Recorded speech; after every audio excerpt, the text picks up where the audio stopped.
Nigerian police do not see herdsmen, that is murdering people, raping our girls in the farm to go and murder them, to go and fight them. Nigerian police do not see 2G to go and fight.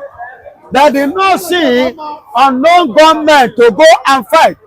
But all they could do was to go and murder Brother Smith, an innocent civilian. Not even the Fulanis now. Not even the bandits now. But Nigerian Uniform Society people called Nigerian police murder this young man.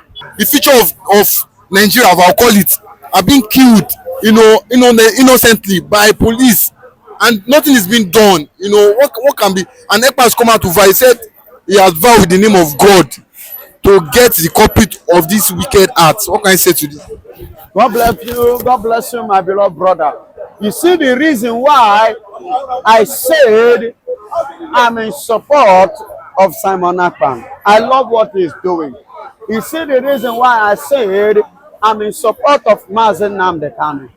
You see the reason why I said I'm in support of Senator Woko, who said that every citizen should be licensed to gun.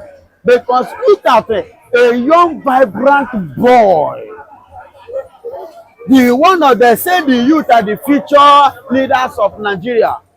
The Nigerian police, not government now, not even terrorists now, not even the Fulanis now, not even the bandits now, but Nigerian Uniform Society people called Nigerian police murder this young man. And you see why I said I love what that senator said, that idea, Woko, that if we should handle gun, all this nonsense will reduce immensely. Nigerian police do not see herdsmen, that is murdering people, raping our girls in the farm to go and murder them, to go and fight them. Nigerian police did not see 2G to go and fight. They did not see unknown gunmen to go and fight. But all they could do was to go and murder Brother Smith, an innocent civilian. What a country, what a shame. And on the watch of Peter Mba, the governor, on the watch of Opus Odemma, the governor of Imo State, you see the kind of atrocities that is Soludo too of Anambra State. See the kind of things that is going on in your states. And you people are not doing anything. See, terrorists, police did not go against them. Herdsmen, police did not go against them. Unknown gunmen, police did not go against them. But to this person that did not have gun, innocent person, because you believe you are in possession of arms, you shot him, you killed him, you murdered him. You see why I believe on what that senator said. Because if that young man hold gun, Nigerian police will not address him that way. Look at the people, 2G and co, that is in possession of gun. Can Nigerian police go and gun him down? Even in Zamfara State. In Zamfara State, did you know that in Zamfara State, that 2G is giving every citizen in Zamfara State condition how much each family, each person should pay for the death of his cow. In a country called Nigeria, in Zamfara State, 2G. And Nigerian police, you are there, you are aware of this. And you didn't go there. But innocent Brother Smith is the person you can release your bullet upon and kill him. You see why I was saying it before? One of you was like, no, Pastor, you don't. I said no. I am in support of that senator's this thing. I'm in support. And I love it. I welcome it 100%. Because even my very self, I need to handle gun. I need that gun. I need it. I want to touch it. And I want to feel it. So that if they cock it anyhow, I will cock my own double. I will give it to them double because it's annoying. It's annoying because I've seen it that if you hold gun, Nigerian police will respect you. If you don't have gun, they will intimidate you because they are in possession of gun. You see, because of all these things happening, please, let Nigerian police, IG, I am calling on IG now to look into this matter because this thing is not giving Nigerian police a good omen. It's not giving a good image. It's not representing Nigerian police well internationally. I remember during the regime of the former president Buhari regime, when Nigerians were being murdered in a mass in South Africa, Nigerian government couldn't do anything. But when Nigerian citizens rose up to react here in Nigeria, the same Nigerian police people carry gun and shot somebody and shot people. That is to tell you in this country we don't value life, we don't value our citizens. So everybody should be licensed with a gun. First shoot, first collect.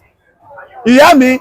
First shoot, first collect. If you can dodge and shoot me, glory be to God. But if you dodge your own and kill you, and so be it. Because this thing is becoming too much.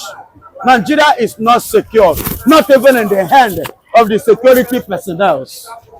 But don't forget that last week we talked about movie stars that came from Port Harcourt to Imo State when they came to shoot movie, but they were arrested unjustly. If you remember last week we talked about it.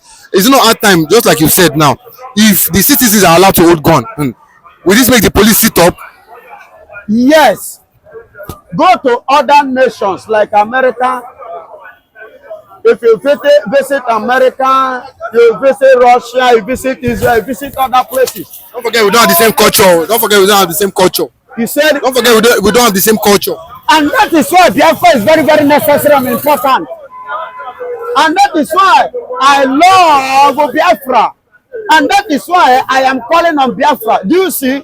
Because we want to imitate good things, not only bad things. If you are telling me about culture, Nigeria travel, our leaders travel to learn bad things.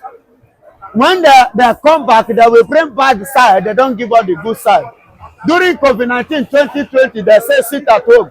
We sat at home and nobody, they did not give up pure water. But in overseas, they give their citizens food, they take care of their citizens. Even the smokers, they give them smoke. The drunkards, they give them drink while sitting at home.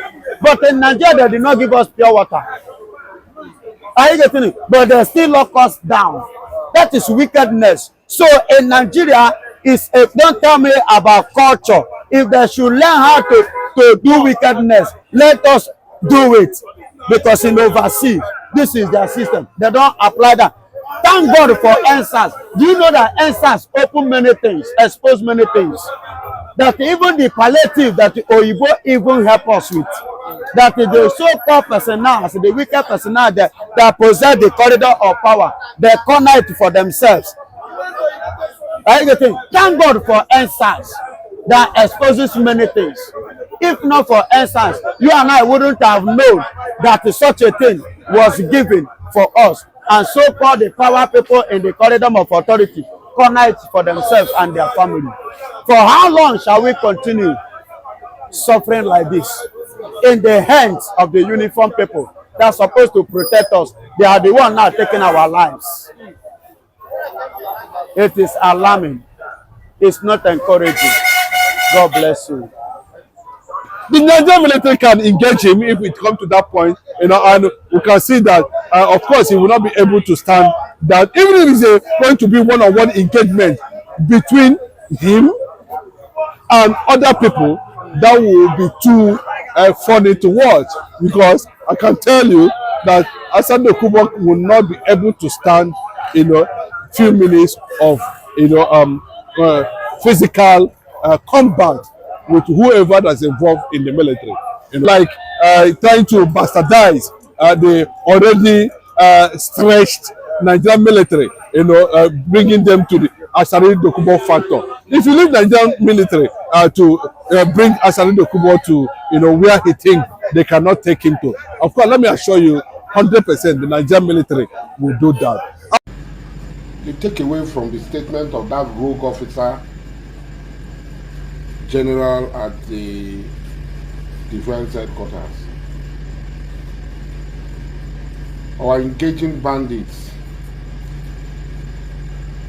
so that people can be alive and go to their farms, and he called us terrorists. He singled me out and called me terrorist. Nigerians are listening and some are happy because what is happening in these places are not happening to them.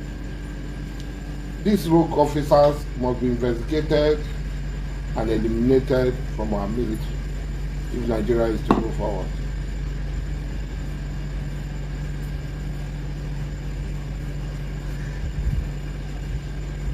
My crime is that I stand by the people and defend them and make them go back to their home, go back to their farm, that they are not kidnapped. I release them. I don't know which sector of the Nigerian army is commanding that made him a major general. But it's sad that if Nigeria has such major generals, that's the problem of Nigeria. Our own is to help. And I will continue to help. What crime did I commit that a helicopter will come and fly over my houses? The houses of my fathers, my grandfathers, where my siblings were.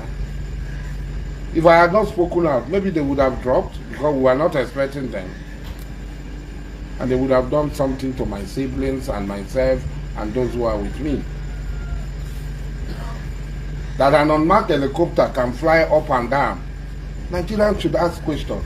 How many places have this unmarked helicopter gone to kill people? And then a rogue major general, I don't know where he became major general, will stand and use Nigerian platform to say a citizen of this country will be murdered. And it's acceptable in Nigeria. If he's not wearing that uniform, will he have the temerity or audacity to say he will murder me? Anybody that felt that he is a Niger Delta should take his Niger Delta to Sambisa Forest. As simple as that. Take your Niger Delta to Sambisa Forest, or go and look for a forest and establish. They can give you land. They can allocate land for you. Go there and develop your Niger Delta. If you look at Salido Kubo, he does not talk like an intellectual. He is only talking like somebody who has been induced based on what he's getting. His reaction has always been on what is going to line up for him. It is not based on convinced ideology. It's not based on, this is what I stood for. It is not symbolic, to what people think it is. But people got to discover that over the years, after some time, the real nature of him begin to unveil. We are seeing a double standard man. We are seeing a man that is neither here or there. We are seeing a man who has made 365 degrees turning. At any point in time, there's always a turning point for Asari Dokubo. I wouldn't want to bring him close to the military because it would like trying to bastardize the already stretched Nigerian military, bringing them to the Asari Dokubo factor. If you leave Nigerian military to bring Asari Dokubo to where he thinks they cannot take him to, of course, let me assure you, 100% the Nigerian military will do that. But you see, there are things we don't encourage. Irrespective of Asari Dokubo has been very insultive and arrogant in trying to, unravel the other side of what he thinks he represents. Asari Dokubo, for me, if he's being put on the scale, he's only operating on the umbrella of the so-called Niger Delta, not as somebody who is cerebrally sound compared to what is ranting now and then. The Nigerian military can engage him if it comes to that point, and we can see that, of course, he will not be able to stand that, even if it's going to be one-on-one engagement between him and other people, that will be too funny to watch, because I can tell you that Asante Kubo will not be able to stand, few minutes of,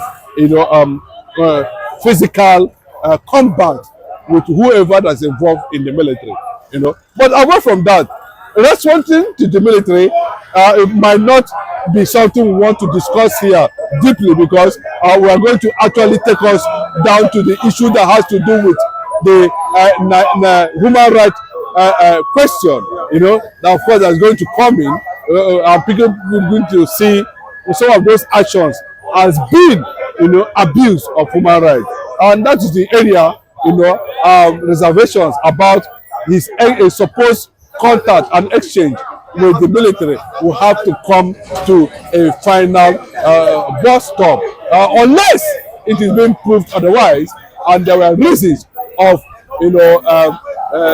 continuous bringing the Nigerian military to a situation of, conventional warfare. Then we can see how that is going to go. I'm not trying to disrespect anybody, but these people have been causing, collateral damage on the psyche of the Igbos, who believe that the loss of war was the only reason why the Igbos are tolerating. And let me put it that way, the likes of Edwin Clark, the likes of Asare Kubo, all of them, and the position of the Igbos currently now, politically and otherwise. Igbos are more concentrated on, the revival that is about to come. They are more concentrated on the revival that is about to take place. They are more concentrated on the revival that will envelop the so-called Nigeria, Africa, and of course the world at the end of the day. So, talking about Asante Kubo engaging the Nigerian military in the Greeks, I've been to the Greeks. I experienced the Greeks. I know what it's like. It's unfortunate that region, or that Biafra part of Biafra has been subjected to inhuman, inhuman treatment as a result of, excessive and wicked exploration of oil. That's the fact. Wicked exploration that has gone bad. That has gone deeply in that region. Well, the truth of the matter is that, in a situation like this, the world will have to come in. The world will look into it. There's no how they could not to bring Igbo man to the feast, bring Igbo man to the cross, anything that had to do with Igbo man, even though they are also Igbo. But you can see what a political strategy they are using, to create and fragment the Biafran nation. Some people will come, they are not a job. Even in Yoruba land, even in the north, there are still minor ethnic nationalities. It is all over the world. But the issue when it comes to who is an German, you can see the funny dimension that it has been taken. But anybody that felt that he is a Niger Delta should take his Niger Delta to Sambisa Forest. As simple as that. Take your Niger Delta to Sambisa Forest, or go and look for a forest and establish. They can give you land. They can allocate land for you. Go there and develop your Niger Delta. As long as it is within Nigerian Biafran territory, that is order, that came to the name only came to limelight in the 14th century. So the Biafran name as a name has been existing until Fernando Dapo discovered that there was a name, there was a kingdom in the 14th century that called Biafra. That was how the name came to limelight again. Older, bigger, better than civilization of mankind. So Biafra nation is not attached to, it is who the Biafrans are. They are saying, this is who we are. It's as simple as that. Take your 21st century Niger Delta to Sambisa Forest and establish Niger Delta and Sambisa Forest there. You and Asari Dokubo and their likes. But the funny thing is that, you know, Igbo man is already bottled up in anger, and we should not allow it to, you know, get a point of explosion. Because see, anybody that is saying that Igbos are going to be run down now, no, that 1967 has gone, has gone. The history of 1967 has been put behind. Edwin Clark, he went to government college Umahia when there was no school in their village. You were educated in Umahia government college, where Igbos, the lives of great minds, you know, came from. You were educated on your education. Dr. Nnamdi Azikiwe, you know, adopted you as his PA. That was when he started breathing. Today, I've not seen you anywhere mentioning it, that it was Dr. Nnamdi Azikiwe that made Edwin Clark Chike what he is today. You cannot hear it in their mouth. You cannot hear it in his mouth. You have the audacity. The same thing that befell Sarah Weaver and Isaac Boro, you don't start again at your age. You get ashamed. It's very annoying that we have people like you who are shedding the reality of life, the truth at your age. Shame on you, Edwin Clark. You don't know what Biafra stood for. You don't know what Nnamdi Kanu stood for. For 104 years, they have taken the crude oil. Igbo man has never benefited from that crude. Igbo man survived. Even when we had billions in our account, they gave us 20 pounds. You were there making mockery.